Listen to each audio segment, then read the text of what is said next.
Pemirsa, ayah satu anak warga Pandeglang, Banten pagi tadi sampai di Istana Negara Jakarta. Keinginannya menjual ginjal kepada Presiden Jokowi belum terwujud karena Presiden masih bertemu dengan sejumlah pejabat.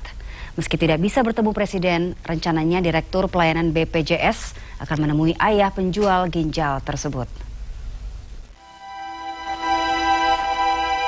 Tekad Susanto, warga Desa Teluk Lada, Pandeglang, Banten ke Istana Negara Jakarta akhirnya terwujud. Keinginannya ke Istana Negara untuk bertemu Presiden Joko Widodo.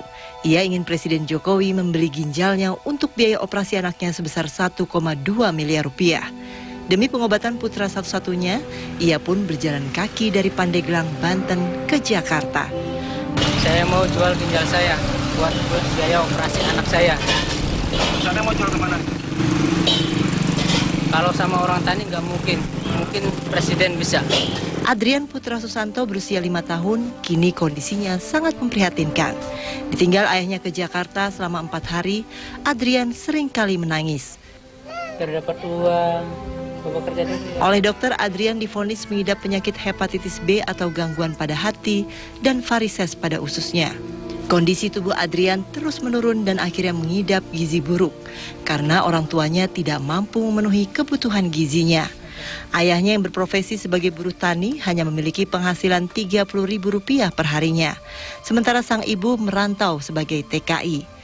Biaya operasi sebesar 1,2 miliar rupiah tentu sangat berat bagi orang tua Adrian. Meski orang tuanya terdaftar sebagai peserta BPJS Kesehatan, namun hanya bisa menanggung biaya sebesar 250 juta rupiah. Susanto kini merelakan ginjalnya dijual kepada Presiden Jokowi demi pengobatan buah hatinya Adrian. Ini merupakan upaya terakhir Susanto. Sebelumnya ia sempat meminta pertolongan ke Bupati Pandeglang dan mengirim proposal ke Kementerian Sosial, namun tidak ditanggapi. Kini harapan Susanto hanya satu, kesembuhan Adrian agar dapat tumbuh kembang seperti anak-anak seusianya. Tim Liputan MNC Media melaporkan. BPJS Kesehatan memastikan akan menjamin biaya pengobatan sesuai dengan peraturan yang telah ditetapkan. BPJS meminta pihak rumah sakit taat terhadap peraturan Menteri Kesehatan sehingga bisa menjamin kesehatan pasien. Besaran tarifnya itu inasi bijisnya sudah ditetapkan Kemkes. Nah, tinggal harus dikonfirmasi kembali.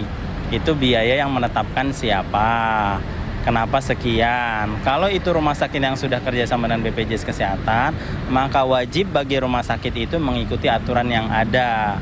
Permenkes sudah menyebutkan diagnosa apa? Diagnosa untuk transplantasi hati. Sekian begitu. Jadi harus dikonfirmasi kembali gitu. Biaya seperti itu harus bukan masalah keringanan atau tidak, BPJS harus sesuai aturan. Berapapun biayanya kalau dalam Permenkes itu ada, ya kita bayar sesuai dengan ketentuan, nggak boleh juga kurang, nggak boleh lebih, begitu.